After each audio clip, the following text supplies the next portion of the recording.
why are we doing this? Well, to try to open portals, that's why we're doing it. And so to do it with that attitude. And it's better to know the kinds of things that are being discussed in intellectual circles.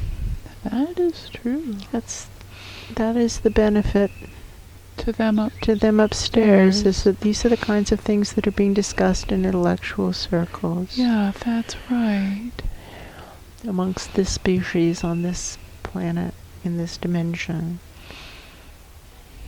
This is the intellectual conversation.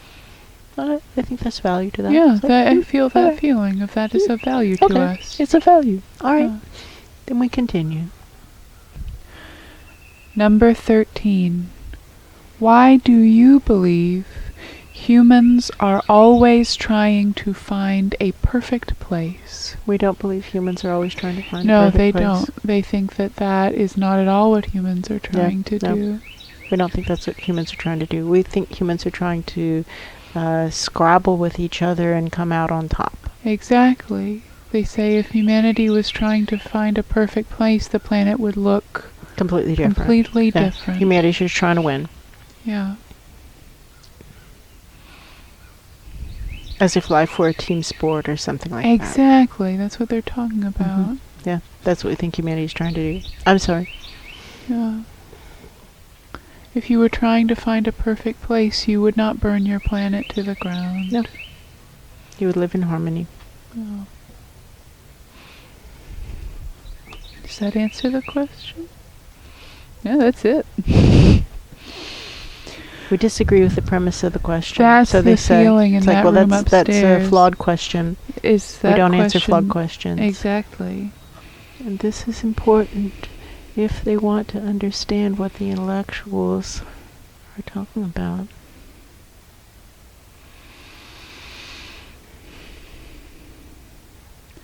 They do think that humans are looking for a free pass, that they get out of jail free, and that might be what that question about utopia is actually pointing to, is humanity's wish to get out of jail free. Exactly. And there's a lot of fantasy legends that circle around the idea of getting out of jail free, and there's no such thing. We think that that's ridiculous.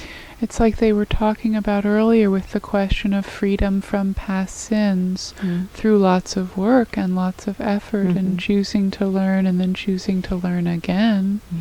But I don't think that's the assumption built into the question. Number 14. Do you believe society at large has the capacity to create a more perfect future / utopic way of living? Well, that's the quest of the interdimensional community. That's the assignment given to the interdimensional community, and we don't have a workable plan right now, so they say. But that is the assignment, and the assignment is achievable. We just don't know how to go about it. They say the higher dimension presences do not know how to go about it. They do not have a workable plan. They do believe it is achievable. They do not have a workable plan of achieving it. Oh, that's right. Does that answer the question? The question was, do you believe society at large has the capacity to create a more perfect future / utopic way of living? Well, human society does not. But the interdimensional society, that is the assignment of the interdimensional that is the interdimensional assignment to the interdimensional community. And that's what's supposed to be worked on right now by the angels and godly presences. And right now nobody has come up with a workable plan that's based in reality. There's no workable plan. Exactly. But it is still the assignment. Humanity is completely incapable of anything like that.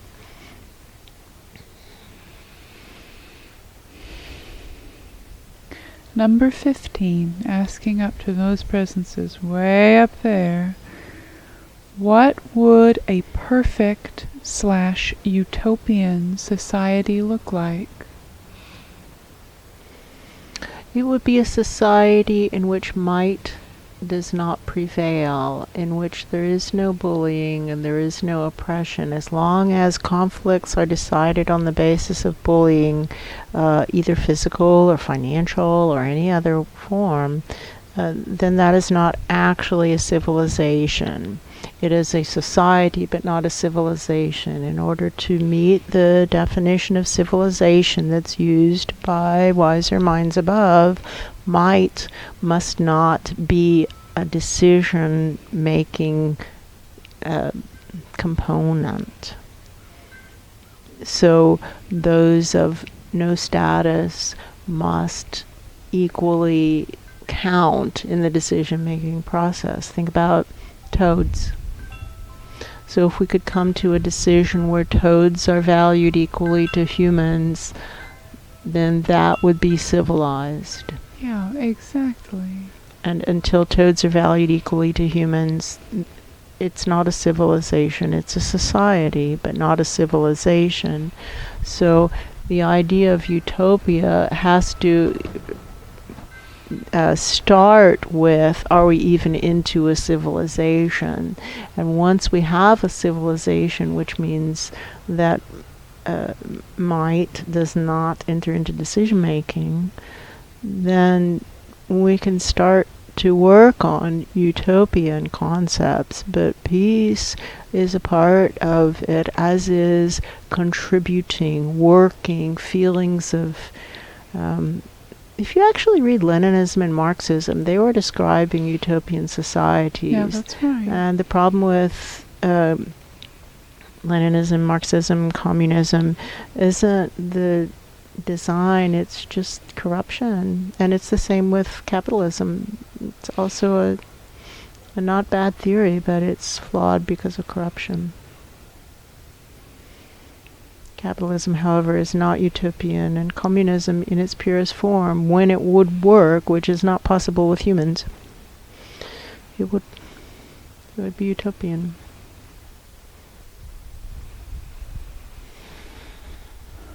So the question was, what would a perfect/utopian society look like? Do you hear anything else? No, I don't. It's so far from what exists now that it's unlikely that there would be much comprehension. That really and truly, if you can't come to thinking, how could we handle this so that toads are treated equally to humans, then you haven't met the basics. Yeah, that's a good description. So see if you can get to that point, and then we can pick up the conversation from there. So they say. Yeah. And we again remind you that don't confuse the channeling with the channeler. These are just interpreters. We're catching the vibration, finding the match in English, and putting it there. And that's all we're doing. And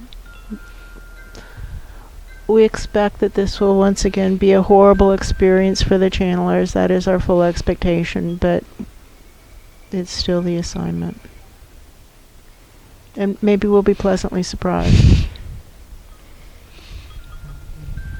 Oh gosh. Do you hear anything else on No. that question? Number 16. What would have to change in society for that utopia to be possible?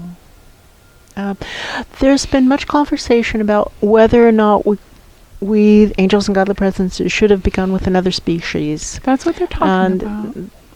That is possible, but there is another cadre, and it's all in this room of angels and godly presences in much, much, much, much higher dimensions. It's another cadre that feels that it was a bad batch, that there was contamination when the stardust was accumulated to form these galaxies in this particular niche, that it was contaminated, it was a bad batch, and we would have to start fresh. Start with another batch. Start again. What was the question? What would have to change in society for that utopia to be possible? We think we have to start with a fresh batch. That's what they're talking about. There's a contaminant. We don't know why. We don't know how it happened. Lab is the hardest part of chemistry. That's what they're talking about. Yeah. The theory is clear. And then in the lab, we enter into the world of contaminants and storage and whatnot. Does that answer the question? Does it answer the question? What's the question? What would have to change in society for that utopia to be possible? Yeah, to start again. Bad batch. Yeah.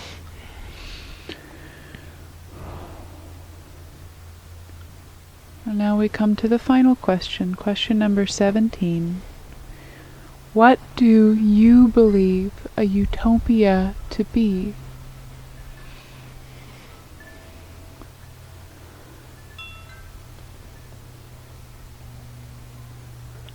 If we look at the soul plan that was given to the 1 million souls, precisely 1 million of which these two host lives are part of that group, it was to create worlds that work in all dimensions and for all categories of sentience. Worlds that work in all dimensions and for all categories of sentience. It would have to be a world that would work for worms and toads and oak trees and ferns.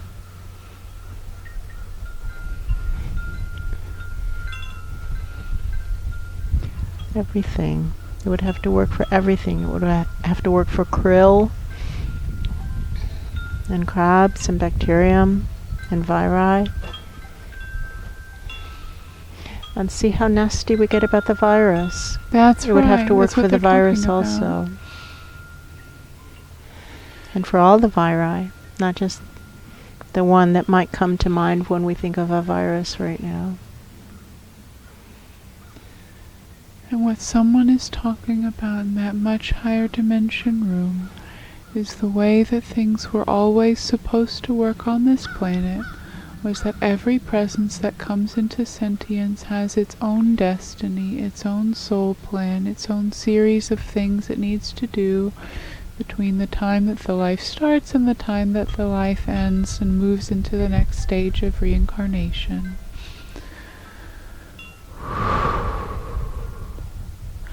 And how those soul plans were woven together to create a tapestry that worked. And when everybody was living their soul plans in that time in which everyone is living their soul plans, then everything really does work for everybody. And probably that is what is meant by the word utopia. Is that all of us are doing what we're supposed to do, when we're supposed to do it, the way in which we're supposed to do it, as if we intend to excel. And choosing to do that, and taking joy in that. And pride, taking pride in a job well done.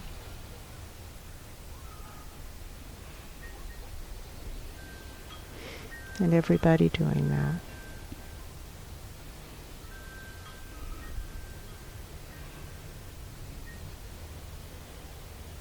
Kumbaya.